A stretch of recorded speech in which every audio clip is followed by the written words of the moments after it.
Hello बच्चों, आज की क्लास में हम पढ़ेंगे सेक्स डिटर्मिनेशन के बारे में कि कैसे पता चलता है कि कोई मेल है या फीमेल है, how the sex is determined.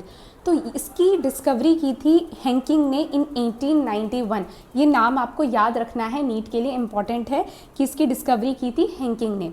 तो ये इन्होंने कैसे डिस्कवर किया, तो वो स्टडी कर रहे थे स्पर्मेटोजेनेसिस इन फायरबग्स। अब स्पर्मेटोजेनेसिस क्या होता है? ये वो प्रोसेस है जिसमें हम समझते हैं कि हैप्लॉइड स्पर्म्स कैसे बनते हैं from the diploid germ cells. ठीक है, it is the process through which the haploid sperms are formed from the diploid germ cells. जैसे फॉर एग्जाम्पल हम राइस लेते हैं, राइस डिप्लॉयड, उसका टोटल नंबर ऑफ क्रोमोसोम्स हैं 12। ओके, सो जब gametes बनेंगे, गैमीट जब बनते हैं इंडिपेंडेंट असॉर्टमेंट होता है और गैमीट्स हैप्लॉइड होते हैं। So one gamete, one set of, एक गैमीट में कितने क्रोमोसोम्स जाएंगे? 6, and the other will have the rest 6 chromosomes. ठीक है, सो गैमीट्स का क्या होता है? हैप्लॉइड होते हैं, आपके डिप्लॉइड से उनका नंबर हाफ होता है। ठीक है, तो वही जब वो स्टडी कर रहे थे कि कैसे स्पर्म्स बनते हैं इन फायरबग्स, तो उन्होंने नोटिस किया कि गैमीट फॉर्मेशन में के टाइम पे half of the sperm it had some structures, कुछ अनयूजुअल स्ट्रक्चर्स थे। उस टाइम उनको नहीं पता था कि वो स्ट्रक्चर्स क्या थे, तो उन्होंने उसको नाम दिया x body.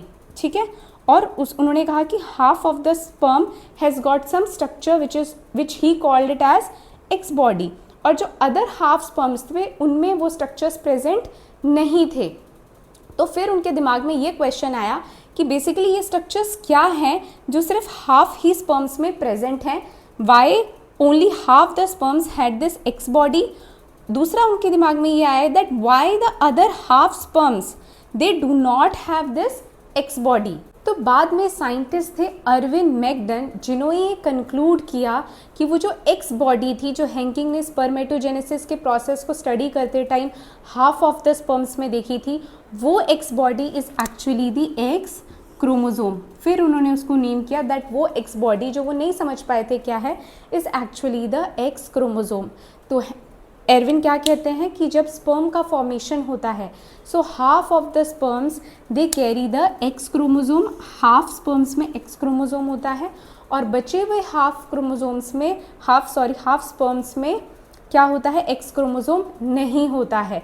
And this was a very important discovery, क्योंकि this led to the foundation of sex determination. Okay, this led to the foundation of sex determination, जो ये कहता है, जैसे फॉर एग्जांपल अगर हम ह्यूमंस का केस लेते हैं, सो वहाँ पे जो फीमेल होगी उसके जो एग्स होंगे it will always have the X chromosome. ठीक है, फीमेल में हमेशा एक्स क्रोमोसोम होंगे एग्स में, लेकिन जो मेल्स होंगे उनके स्पर्म्स में there is a possibility that they will either carry the X chromosome और दी वाई क्रोमोसोम। सो अगर हम ह्यूमंस लेते हैं तो मेल में हमेशा स्पर्म्स में चांसेस हैं that some sperm will have the X chromosome, some will have the Y chromosome, लेकिन फीमेल में हमेशा एग में it will always be the X chromosome. तो चलो अब समझते हैं हु इज़ हेट्रोगेमेटिक। ये नीट के लिए बहुत इंपॉर्टेंट है। हेट्रोगेमेटिक का मतलब जो दो डिफरेंट टाइप के गैमीट्स प्रोड्यूस करे उसे हम कहते हैं heterogametic. Produce two different type of gametes. ठीक है, सो पहले हम केस देख रहे हैं when the male is heterogametic. ठीक है, मेल हेट्रोगेमेटिक का मतलब जब मेल प्रोड्यूस करेगा दो डिफरेंट टाइप के गैमीट्स, तो उसे हम कहेंगे मेल हेट्रोगेमेटिक। जैसे for example XX and XY, तो ये केस किस में होता है? It is present in humans and Drosophila. Example से याद रखने हैं, ह्यूमंस एंड ड्रोसोफिला। ह्यूमंस का एक समझते हैं, जैसे हमारे अंदर there are total 23 pair of chromosomes, जिसमें से 22 क्या है? 22 ऑटोसोम्स हैं, और जो 23rd पेयर है वो हमारा सेक्स डिटरमाइनिंग क्रोमोसोम्स होते हैं। ठीक है, तो अब जो मेल्स होते हैं they have X and Y chromosomes, क्योंकि दो डिफरेंट टाइप के गैमीट्स बनेंगे, दो अलग अलग हैं, यहाँ पे X एंड Y है, इसीलिए मेल्स आर हेट्रोगेमेटिक। लेकिन जो फीमेल्स होती हैं they have XX, they are homogametic. वहाँ पे सिर्फ एक्स क्रोमोसोम ही है, यानी कि जो 23rd पेयर है it has the XX chromosome, तो फीमेल्स क्या हो गई?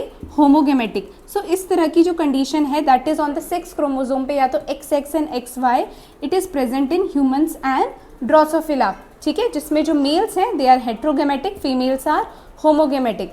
दूसरा देखते हैं, again when the male is heterogametic it is XX and XO। XX and XO ये किस में देखने को मिलता है? ग्रास हॉपर्स में। यहाँ पे क्या होता है, जो मेल्स हैं they have only 1 X chromosome, that means एक तो X क्रोमोजोम होगा और दूसरा उसमें X क्रोमोजोम नहीं होगा, Y भी नहीं होगा, पर it has like no chromosome, एक X है और दूसरा कुछ नहीं है। लेकिन फीमेल्स उनमें XX होगा, ठीक है। इसको एग्जाम्पल से समझते हैं। जैसे for example there is a sperm which has 11 chromosome, वो फर्टिलाइज होता है एक एग से जिसमें 11 क्रोमोजोम है। तो चलो मुझे ये बताओ कि जो ऑफस्प्रिंग होगा उसका सेक्स क्या होगा। आंसर समझते हैं। मैंने आपको कहा कि जो स्पर्म है उसमें 11 क्रोमोजोम है और जो एग है उसमें भी 11 क्रोमोजोम है। अब जो ऑफस्प्रिंग होगा उसमें टोटल 22 क्रोमोजोम्स होंगे, ठीक है। तो ये पॉसिबिलिटी कब हो सकती है, अगर एक्स, मैंने क्या कहा था आपको, एग क्या होगी, females will always have XX, right.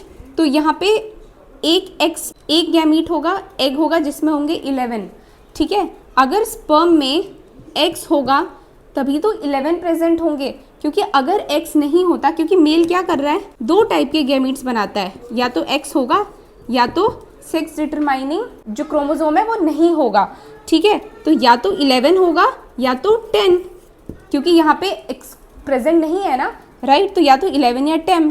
तो अगर आपका क्वेश्चन में दिया है दैट स्पर्म में 11 क्रोमोजोम है, फर्टिलाइज हो रहा है, एग में भी 11 है, इट्स द सेम, तो यानी कि जो आपका ऑफस्प्रिंग होगा ना, there will be a daughter.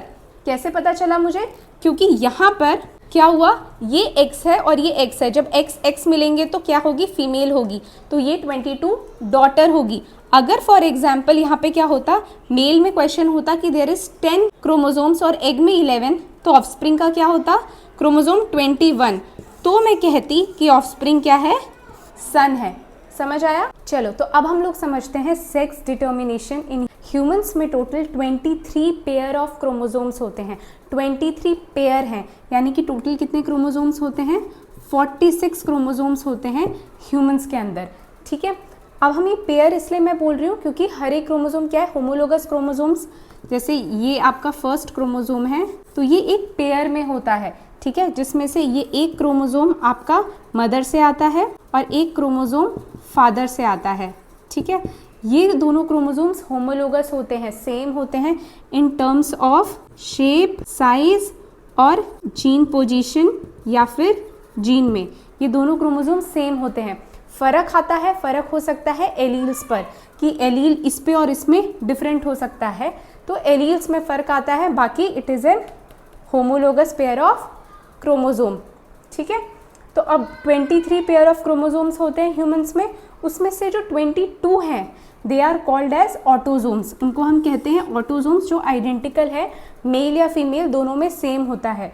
अब जो 23rd पेयर है, 40 मैंने बताया ना, 44 तो सेम है, अब 45, 46 जो 6 क्रोमोजोम्स होते हैं, तो वो जो 23rd पेयर है उसे हम कहते हैं सेक्स क्रोमोजोम।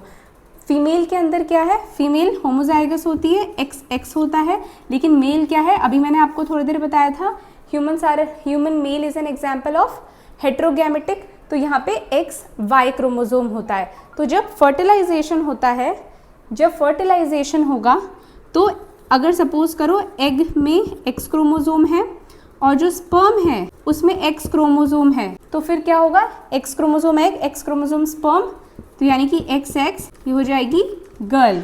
लेकिन अगर एग में X ही होगा, ठीक है, लेकिन सपोज करो कि स्पर्म में Y है, तो क्या बनेगा, XY, यानी कि क्या हो जाएगा, बॉय। सो हमेशा याद रखना, in case of humans it is the father sperm who is the determining factor, वो डिसाइड करेगा फादर का स्पर्म, अगर X है तो गर्ल, अगर Y है तो boy. So father's sperm is the determining factor, okay. अब एक बहुत इंपॉर्टेंट कॉन्सेप्ट है जो नीट के लिए बहुत इंपॉर्टेंट है, वो है हैप्लोडिप्लॉइड सिस्टम, और इसका एग्जाम्पल है हनी बी। तो हनी बी के केस में मेल और फीमेल, तो पहले ये समझते हैं, फीमेल्स में 2 टाइप की होती हैं, एक होती है क्वीन और दूसरी होती है वर्कर, ठीक है। जो आप मधुमक्खी का छत्ता देखते हो, उस छत्ते के अंदर जो होती है वो क्वीन होती है, ठीक है। उसको वो जेली, जो पूरा हनी बनता है, वो जेली वो कंज्यूम करती है, वो खाती है, ठीक है। लेकिन जो वर्कर्स होती हैं, वर्कर का काम क्या होता है, वर्कर स्टेराइल होती हैं, वो जो वो छत्ता बनता है वो बनाने का काम वर्कर्स का होता है, नेक्टर लाना, पोलन लाना, वो लार्वे फीड करती हैं, वो छत्ते के अंदर नहीं रहती लेकिन उसका डेवलपमेंट करती हैं। और जो मेल होता है वो कहलाता है ड्रोन, ठीक है। ड्रोन का काम क्या है, वो छत्ता नहीं बनाता अगेन, लेकिन वो क्या करेगा, वो क्वीन के साथ मेट करेगा। एक बहुत इंपॉर्टेंट चीज़ यहाँ पर ये है, ये समझना कि यहाँ बी के केस में, हनी बी के केस में, the sex is determined by the number of set of chromosome, कि कितने सेट ऑफ क्रोमोजोम्स हैं। अभी मैं समझाती हूँ। जैसे अगर हम फीमेल की बात करें तो मैंने अभी आपको बताया कि फीमेल दो है, एक क्वीन होती है और एक वर्कर होती है, ठीक है। अब ये जो फीमेल होती है ना, बी के केस में the female, they are diploid, ठीक है, दे आर डिप्लॉयड। और ये कैसे बनते हैं, they are formed from the fertilised egg. Egg में जब फर्टिलाइजेशन होता है तो क्रोमोसोम्स, जब हैप्लॉयड दो गैमीट्स बनेंगे, फर्टिलाइजेशन होगा, जो जाइगोट होगा, डेवलप होकर जो फीमेल भी बनती है यानी कि क्वीन और वर्कर, वो क्या होती है, डिप्लॉयड होती है। यहाँ पे क्या नंबर होता है क्रोमोसोम का, 32। So they are developed from the fertilised egg, very important, याद रखना, queen and workers they are formed from the fertilised egg. अब क्या फ़र्क आता है, जो मेल है, मेल क्या कहलाता है, ड्रोन्स, दे आर हैप्लॉयड। यहाँ पे क्रोमोसोम का नंबर कितना होता है, 16, and they are formed from the unfertilised egg, ठीक है, they are formed from an unfertilised egg.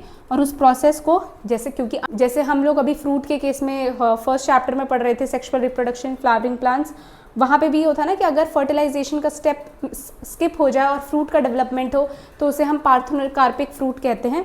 Likewise तो यहाँ पे जो आपके मेल होते हैं यानी कि ड्रोन्स होते हैं, they are formed from the unfertilised egg, so it is called, that process is called as parthenogenesis, जिसके थ्रू वो बनते हैं, ठीक है। तो ये याद रखना है that male drones they are haploid, they are formed from the unfertilized egg, the female, the queen or the worker, they are formed from the fertilized egg, इसलिए ये diploid होते हैं, ओके। अब एंड में ये कॉन्सेप्ट समझते हैं कि अभी मैंने आपको बताया कि जो मेल हैं यानी कि जो ड्रोन्स होते हैं, they are formed from the unfertilised egg, ठीक है। तो अगर एग से बन रहे हैं लेकिन they are unfertilised, that means यहाँ पे मियोसिस का स्टेप नहीं होगा, क्या हुआ है, माइटोसिस से बनते हैं, ठीक है। अनफर्टिलाइज्ड एग से हैं यानी कि यहाँ पे एक ही सेट ऑफ क्रोमोसोम्स है, हैप्लॉइड है, right. So because they are haploid they have one set of chromosome, और वो भी क्या है, मेटर्नल ऑरिजिन है। मेटर्नल ऑरिजिन क्यों है, क्योंकि अनफर्टिलाइज्ड एग से बने हैं, so it has a maternal origin. अब कई बार ये 4 स्टेटमेंट्स आते हैं अबाउट द मेल बी, जो कि सही है, ये आपको समझना है क्योंकि ये नीट के लिए इंपॉर्टेंट है। ये स्टेटमेंट अगर मैं कहूँ that the male B has no father, सही बात है। रीज़न बीइंग, क्योंकि मेल बी जो है it is formed from an unfertilised egg, maternal origin है, तो फादर तो नहीं है उसका, so male B has no father, समझ आया। नेक्स्ट है that male B can not have sons, उसके सन नहीं हो सकते। रीज़न बीइंग, अब जो मेल बी है वो है अनफर्टिलाइज्ड एग है, ठीक है, अनफर्टिलाइज्ड एग से बना है मेल बी, तो वो क्या हुआ, ये जो मेल बी है उसमें हैप्लॉइड क्रोमोसोम्स हैं। अब अगर वो कोई भी, अगर वो क्वीन के साथ फर्टिलाइज होता है, ठीक है, तो क्वीन के साथ अगर वो फर्टिलाइज होगा तो फर्टिलाइजेशन के बाद तो हमेशा क्या बनेगी, फीमेल, क्योंकि एक फर्टिलाइज्ड एग क्या बनाती है, फीमेल बनाती है, या तो क्वीन या तो वर्कर, तो हमेशा male B can not have sons, उसके क्या होंगे, डॉटर्स होंगी, ठीक है। अब तो फोर्थ वाला पहले समझ लेते हैं। फिर है कि male B can not have grandson, नहीं हो सकते। मैंने बताया ना कि अगर एक मेल बी और एक क्वीन अगर मेट करते हैं तो क्या बनेगी, डॉटर, ठीक है। अब अगर इस डॉटर का जो एग है, इफ इट इज अनफर्टिलाइज्ड, अगर वो फर्टिलाइज नहीं होता है तो वो क्या बनाएगा, सन बनाएगा। सो इस मेल बी का he can have a grandson, उसका ग्रैंडसन हो सकता है ना। अब तीसरा समझते हैं। तीसरा है that male B has a grandfather, उसके ग्रैंडफादर है, नाना है। कैसे, क्योंकि मेल बी जो बना है, ठीक है, अभी मेल बी की भी तो कोई मदर है, ठीक है, यहाँ पे अनफर्टिलाइज्ड एग है, तो ये जो मदर है, ठीक है, ये जो मदर फॉर्म हुई है फ्रॉम एन फर्टिलाइज्ड एग, इसके भी एक फादर रहे होंगे, ठीक है। सो इसीलिए बोलते हैं that male B has a grandfather, क्योंकि उसके मदर के फादर रहे हैं, तो इस वजह से मेल बी के नाना यानी कि ग्रैंडफादर होंगे। तो ये चारों स्टेटमेंट सही हैं और ये आपको पता होने चाहिए, ये करेक्ट है। ये क्या है, that male B has no father, can not have son, has a grandfather and can have grandson. Okay तो इसी के साथ आपका ये टॉपिक सेक्स डिटर्मिनेशन कंप्लीट होता है। नेक्स्ट क्लास में हम पढ़ेंगे पेडिग्री एनालिसिस और म्यूटेशन के बारे में। तो अगर आपको मेरी क्लास अच्छी लगी होगी, समझ आई है, तो please like, share and subscribe. Thanks for watching.